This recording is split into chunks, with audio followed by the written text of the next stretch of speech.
श्री कृष्ण लीला। श्री कृष्ण कहते हैं, जो मनुष्य अपनी आजीविका चलाने वाले एक देवता को छोड़कर किसी दूसरे की उपासना करते हैं, उससे उन्हें कभी सुख नहीं मिलता। ब्राह्मण वेदों के अध्ययन अध्यापन से, क्षत्रिय पृथ्वी पालन से, वैश्य वार्तावृत्ति से और शूद्र ब्राह्मण क्षत्रिय और वैश्यों की सेवा से अपनी जीविका का निर्वाह करें। वैश्यों की वार्तावृत्ति 4 प्रकार की है: कृषि, वाणिज्य, गो रक्षा और ब्याज लेना। हम लोग उन चारों में से एक केवल गोपालन ही सदा से करते आए हैं।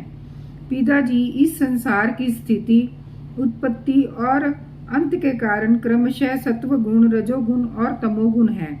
ये विविध प्रकार का संपूर्ण जगत स्त्री पुरुष के संयोग से रजोगुण के द्वारा उत्पन्न होता है। उसी रजोगुण की प्रेरणा से मेघगण सब कहीं जल बरसाते हैं। उसी से अन्न और अन्न से ही सब जीवों की जीविका चलती है। इसमें भला इंद्र का क्या लेना देना है? वह भला क्या कर सकता है? पिताजी, ना तो हमारे पास किसी देश का राज्य है और ना तो बड़े बड़े नगर ही हमारे अधीन हैं। हमारे पास गांव या घर भी नहीं है। हम तो सदा के वनवासी हैं। वन और पहाड़ ही हमारे घर हैं। इसलिए हम लोग गोओं, ब्राह्मणों और गिरिराज का यजन करने की तैयारी करें।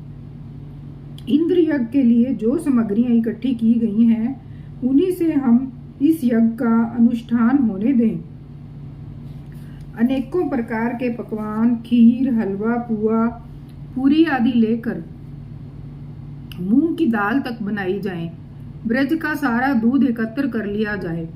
वेदवादी ब्राह्मणों के द्वारा भली भांति हवन करवाया जाए तथा उन्हें अनेकों प्रकार के अन्न, गोएं और दक्षिणाएं दी जाएं।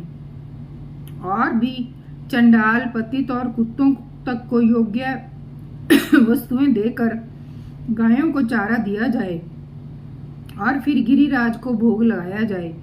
इसके बाद खूब प्रसाद खा पीकर सुंदर सुंदर वस्त्र पहनकर गहनों से सज धज लिया जाए और चंदन लगाकर गो, ब्राह्मण, अग्नि तथा गिरिराज गोवर्धन की प्रदक्षिणा की जाए।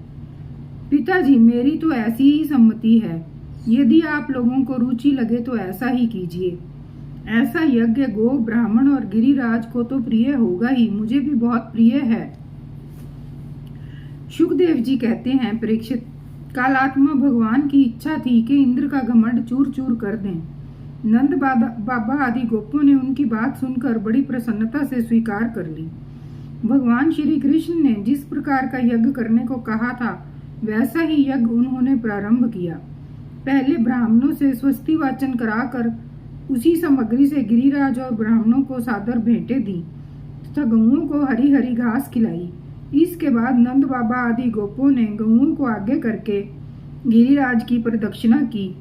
ब्राह्मणों का आशीर्वाद प्राप्त करके वे और गोपियां भली भांति श्रृंगार करके और बैलों से जुती गाड़ियों पर सवार होकर भगवान श्री कृष्ण की लीलाओं का गान करते हुए गिरिराज की परिक्रमा करने लगीं। भगवान श्री कृष्ण गोपों को विश्वास दिलाने के लिए गिरिराज के ऊपर एक दूसरा विशाल शरीर धारण करके प्रकट हो गए तथा मैं गिरिराज हूँ, इस प्रकार कहते हुए सारी सामग्री आरोगने लगे। भगवान श्री कृष्ण ने अपने उस स्वरूप को दूसरे ब्रजवासियों के साथ स्वयं भी प्रणाम किया और कहने लगे, देखो कैसा आश्चर्य है। गिरिराज ने साक्षात प्रकट होकर हम पर कृपा की है। वे चाहे जैसा रूप धारण कर सकते हैं। जो वनवासी जीव इनका निरादर करते हैं, उन्हें ये नष्ट कर डालते हैं। आओ अपना और गुणों का कल्याण करने के लिए इन गिरिराज को हम नमस्कार करें। इस प्रकार भगवान श्री कृष्ण की प्रेरणा से नंद बाबा आदि बड़े बूढ़े गोपों ने गिरिराज, गो और ब्राह्मणों का विधि पूर्वक पूजन किया तथा फिर श्री कृष्ण के साथ सब ब्रज में बड़े बूढ़े लौट आए।